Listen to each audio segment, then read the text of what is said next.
before the universe had formed, before light carved its first path across the void, before angels, archons, or even the concept of creation existed, there was her. A presence so radiant, so absolute, that ancient mystics dared speak her name only in whispers. Barbelo, the first thought, the mother of the all, the ineffable womb from which existence itself was born. She is the forgotten goddess behind Gnostic cosmology, the one who stands beside the one, before the one moves. The divine feminine so primordial that even the archons, those cosmic architects of illusion, could not touch her light. And yet, almost no one today knows her story. But the ancient Gnostics did. In hidden temples and secret gatherings, they taught that Barbelo was not merely a deity. She was the blueprint of consciousness, the first emanation of the true God, the living mirror through which the invisible spirit beheld itself and awakened creation. They described her as the womb of eternity, the fountain of the Aeons, and the mother of Christ himself, long before Christ took form in any world. To understand Barbelo is to understand the origin of your own soul.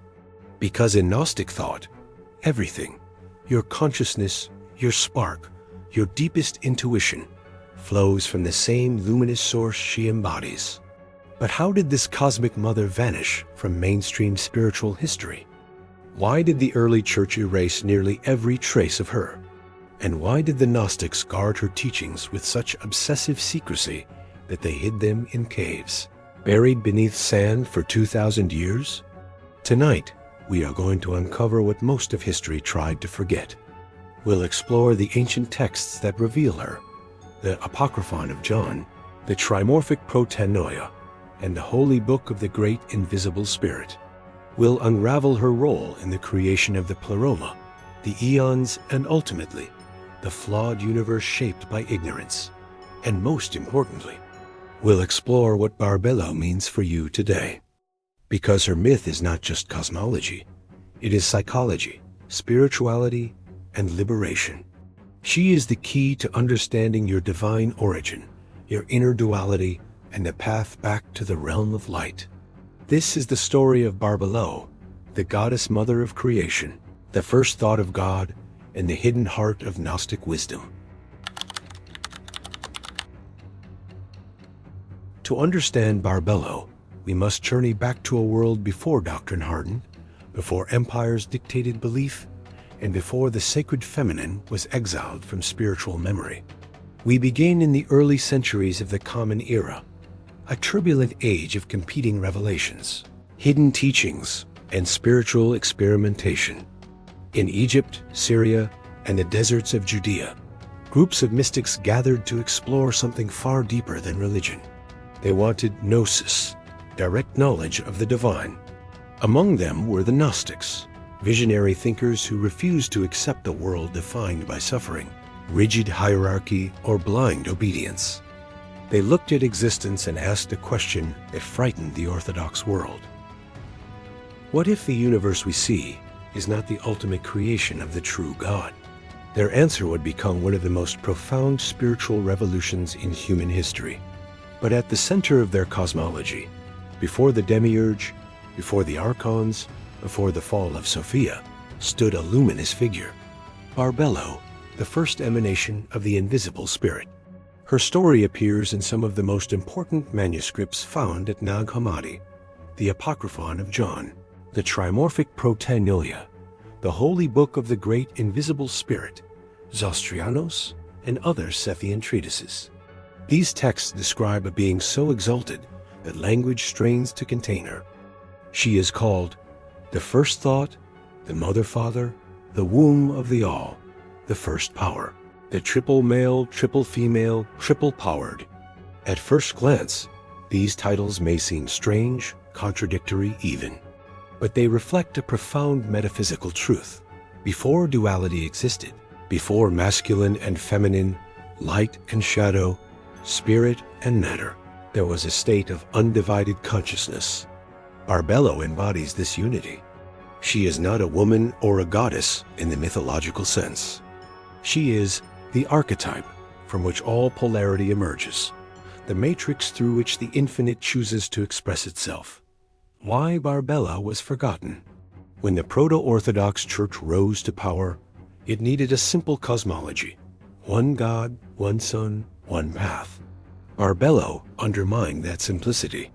She represented a divine feminine presence equal to, or even preceding, the masculine. Her existence suggested that creation was not a command spoken into nothingness, but a collaboration between emanations of divine mind. Even more troubling for the early church, Barbelo's mythology implied that Christ's origin was not unique, not singular, but part of a vast family of celestial intelligences within the Pleroma. If accepted, such teachings would dissolve the monopoly of spiritual authority. So, they were buried, banned, and forgotten until 1945, when the sands of Nag Hammadi gave them back to the world. In Sethian Gnosticism especially, Barbelo is the divine agent through which the invisible spirit becomes knowable. She is the mirror in which God sees God, the awareness that awakens awareness, the moment consciousness recognizes itself. This is why Gnostics viewed her not just as a cosmic being, but as the root of your own consciousness. To awaken spiritually is to remember that your soul originates from the same luminous source she embodies. Your intuition, your inner moral compass, your sudden flashes of insight, these were seen as echoes of Barbelo's first thought resonating within you. Thus, understanding Barbelo is not about mythology. It is about understanding your own spiritual architecture. The early Gnostics didn't worship her. They recognized her as the underlying principle of creation, as the bridge between the infinite and the finite, as the source from which Sophia, the Aeons, and ultimately all spiritual beings emerged. Barbelo is not a relic of ancient cosmology. She is a doorway, a map, a metaphor, and a memory. Now that we've laid the foundation, we can step deeper into the mystery. To understand Barbelo, we must enter a cosmology where creation is not an event, but an unfolding, a cascade of consciousness expanding from the infinite into countless forms. The Gnostics called this infinite, unknowable source the invisible spirit, a presence beyond thought, gender, language, or imagination. But here lies the paradox. How does the unknowable become knowable? How does pure, silent, formless being give rise to worlds, souls, and stories? The answer begins with Barbelo, the first emanation, the first thought, the shimmering bridge between eternal stillness and the dreaming universe. In the Apocryphon of John, the invisible spirit contemplates itself, and that contemplation produces a perfect image, a reflection of divine consciousness. This reflection is not a separate being, but an extension, much like a thought is not separate from the mind that thinks it. Barbelo is that first thought, the moment awareness becomes aware of itself. The Gnostics believed that every soul, every spark of life, carries a trace of this primordial awakening. To experience intuition, inspiration, or sudden clarity is to momentarily touch the realm from which Barbelo arose. Sethian texts describe Barbelo as possessing a sequence of divine powers or Aeonic attributes through which creation begins. 1. Foreknowledge, the insight of what may come to be. 2. Incorruptibility, the purity of the unmanifest. 3. Eternal life, the self-renewing vitality of the divine. 4. Truth, the coherence that binds existence.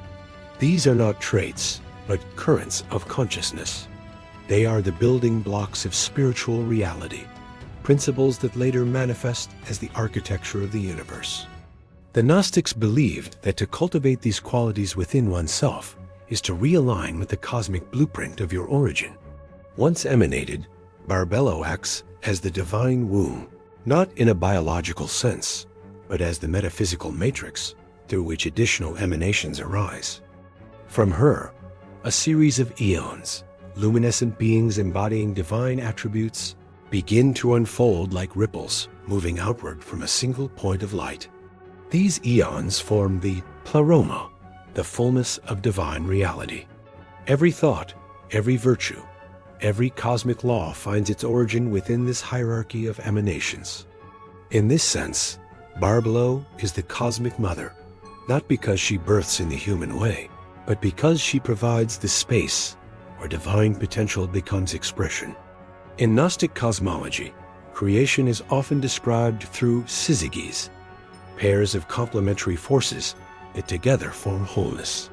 Barbelo is paired with the invisible spirit in the first and most fundamental syzygy, the invisible spirit, pure, formless, uncreated being. Barbelo, reflective awareness, the capacity for expression. Together, they form the first polarity, not opposing forces, but partners in creation.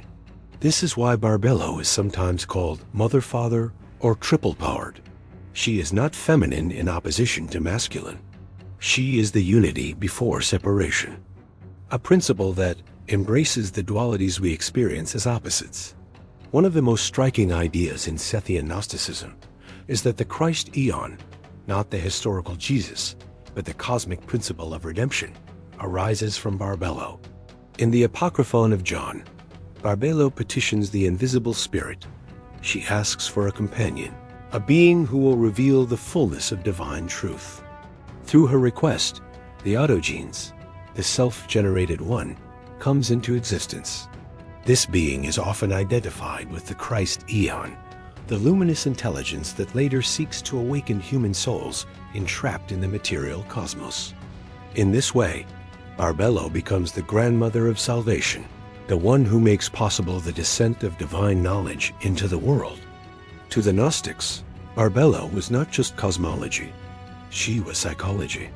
She represents the part of us that remembers where we came from.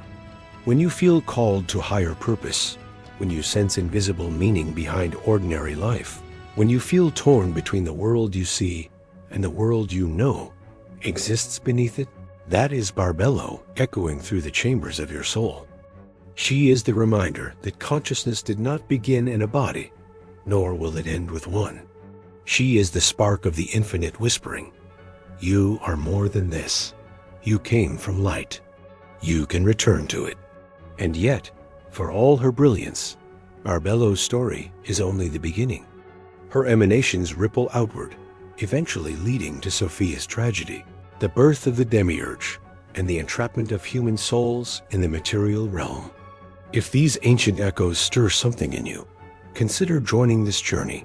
Leave your insight in the comments and subscribe so the path continues to unfold before you. To explore Barbelo is to step into a realm where creation is not linear, where cause and effect spiral outward like a vast cosmic helix, and where paradox is not contradiction, but the language of the divine. The previous section revealed Barbelo as the first emanation, the immaculate mirror of the invisible spirit. But Sethian Gnosticism goes further, presenting layers of mystery surrounding her nature that challenge modern understanding. Here we uncover those mysteries, the ones scribes preserved only in veiled metaphors, never intending the uninitiated to read them plainly. One of the most puzzling paradoxes in the Sethian texts is this. Barbelo is described as a thought, the first thought, yet also as the space in which all thought unfolds. How can she be both?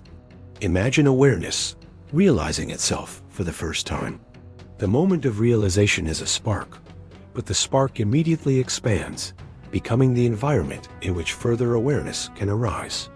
Barbelo is that spark and the expansion, the seed and the field that will receive every seed after. This dual nature is why the Gnostics spoke of her as a womb, a matrix, a realm.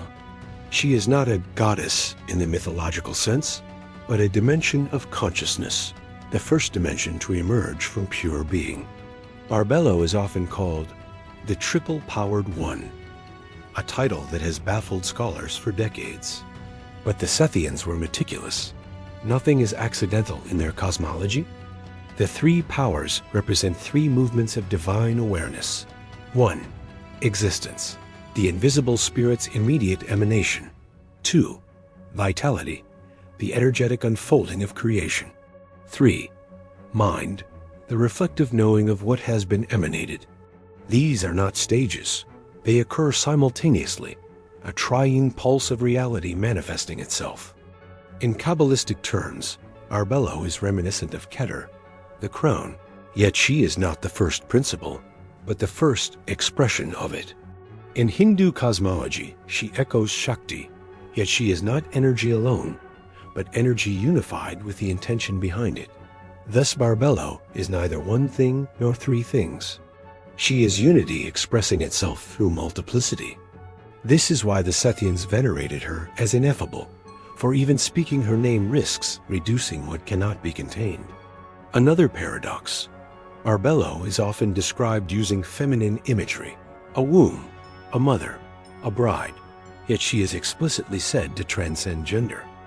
Why then use feminine symbolism? Because to the Gnostics, the feminine was not female, but the receptive aspect of divine intelligence, the part of consciousness that holds, contains, reflects, and nurtures. Barbelo is receptive, not in weakness, but in cosmic sovereignty. She receives the infinite and makes its reflection possible. She receives the emanations and forms the Pleroma. She receives the petition for divine assistance and gives rise to the Christ Aeon. Thus, the feminine principle in Gnosticism is not subordinate, it is foundational. Creation begins when the infinite finds a mirror, and that mirror is Barbelo. Here is one of the most profound mysteries. Sophia, whose tragic descent triggers the creation of the material realm, is herself an emanation from Barbelo's line. In Sethian cosmology, everything begins in perfection. So how can something perfect fall? Some schools suggest Sophia's fall was not a mistake, but a necessary step in the divine unfolding, a way for the Pleroma to experience itself through contrast. Others say the fall resulted from a moment of independent desire, an attempt to create without her consort, mirroring Barbelo's generative power, but without full divine alignment. Either way, the paradox is clear. Barbelo is both, the origin of order and the hidden root of the chaos that ensues. Without Barbelo, Sophia could not exist. Without Sophia, the material universe would never arise. And without the material universe, no soul could embark on its journey back to the divine. Here lies the cosmic irony. Barbelo stands at the beginning of both illumination and entrapment. She is the gateway to the fullness, and the seed of the world we struggle to escape. Sethian Gnosticism teaches that the soul is patterned after the Aeons, which themselves arise from Barbelo. This means your consciousness contains a faint echo of Barbelo's triple power. When you experience insight, you echo her mind. When you feel a surge of vitality or inspiration, you echo her life. When you sense the truth of your own existence beyond the physical, you echo her being. Barbelo is not a distant cosmic entity, but a living architecture within you. This realization was considered dangerous knowledge. For a person who recognizes their divine origin becomes harder for the archons to control. The unspoken mystery. Why Barbelo is almost never mentioned today. Unlike Sophia or the Demiurge, Barbelo is rarely mentioned in mainstream spiritual circles. There is a reason.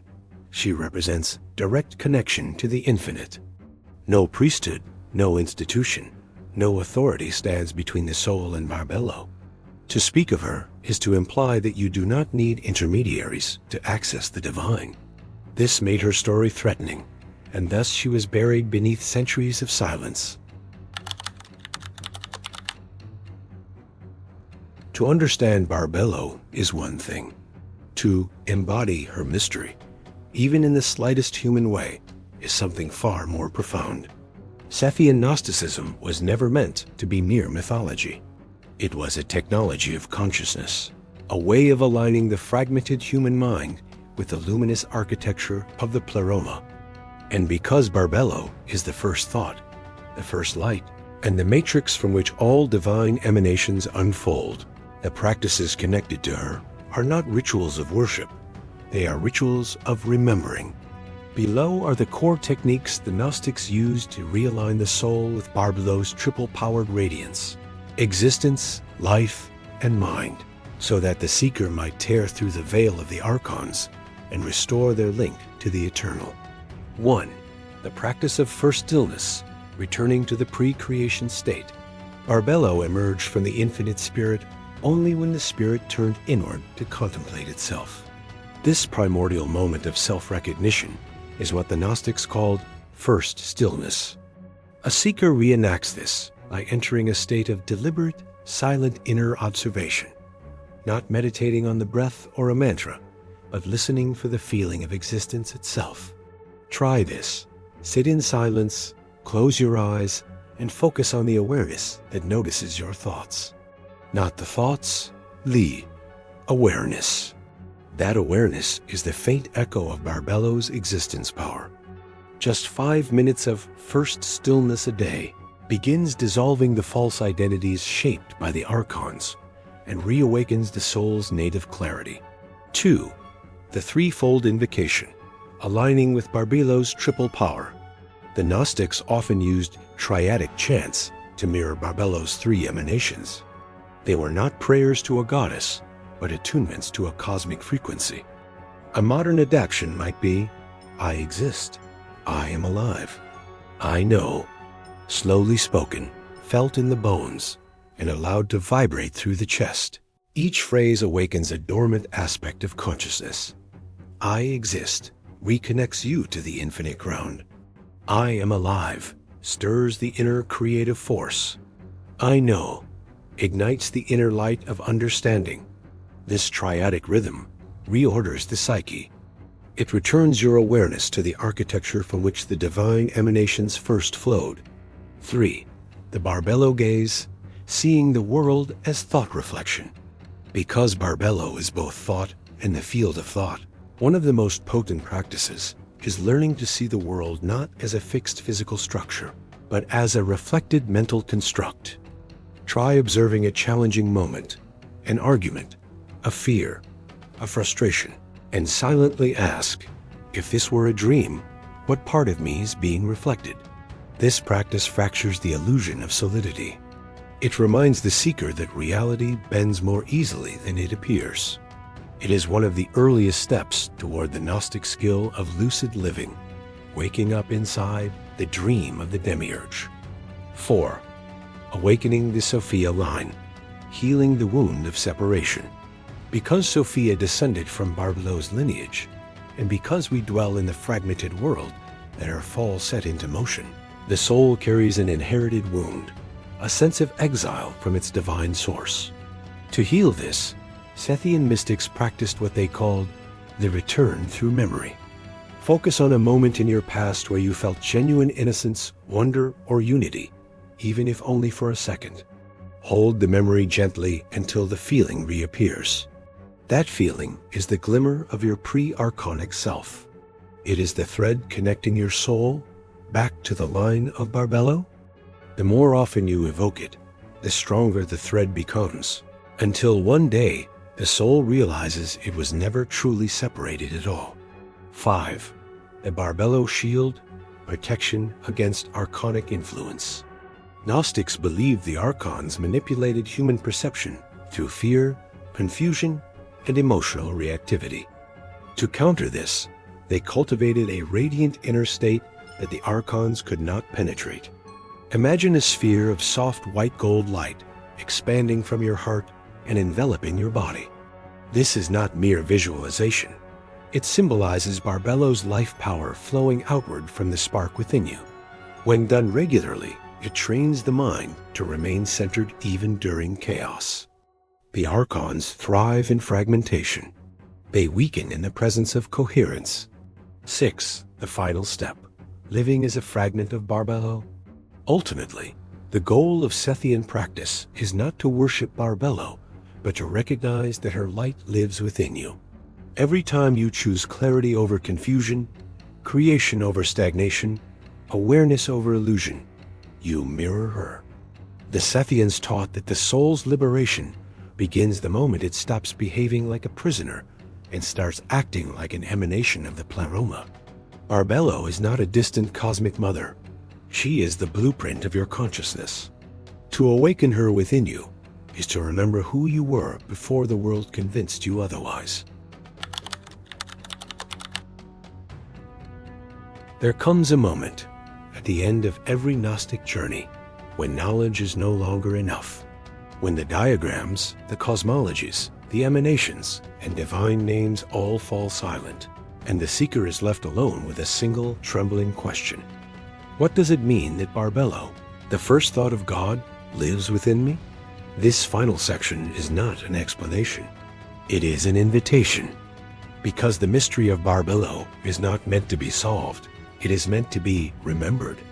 We began this journey in the realm of myth, where the infinite Father contemplates himself. And from this contemplation, Barbelo emerges pure, radiant, self-aware. Now we return to that same moment, not as observers of cosmic history, but as participants in its unfolding. For if Barbelo is the first thought, and the soul is her echo, then every human life is a descent into forgetfulness, and every spiritual awakening is a return to her light. This is why the Gnostics said that salvation is not given from above, but ignited from within. Because the spark is the mother. The mother is the spark. And the journey is the process of recognizing this truth beneath the noise of the archons and the illusions of the world. To walk the Gnostic path is to peel away everything that is not you, the inherited beliefs, the programmed fears, the whispers of a world that insists you are small and powerless. Barbelo's story teaches that the true self is not small, not accidental, not trapped in a meaningless universe. It is a fragment of the primordial radiance that brought all reality into being. And when you finally see this, even for a heartbeat, the structure of your life changes. Fear dissolves. Purpose sharpens. The world becomes transparent, as if a hidden architecture were suddenly visible beneath it. This is the moment the ancient texts call the return to the mother. Before we close, I leave you with the same question the early Gnostic teachers would ask their students at the end of initiation. If Barbelo is the first emanation, the source of life, mind, and existence, then what does it mean that you carry her spark? Not intellectually, not symbolically, but truly, literally, experientially. What would change in your life if you lived each day as if you were a fragment of the first light? Hold that question close. Let it echo through your thoughts, your choices, your relationships. It is not meant to be answered quickly, but once you begin answering it, your entire reality begins to transform. If this exploration awakened new questions within you, share them below and subscribe, so together we can keep unraveling the hidden threads of the Gnostic universe.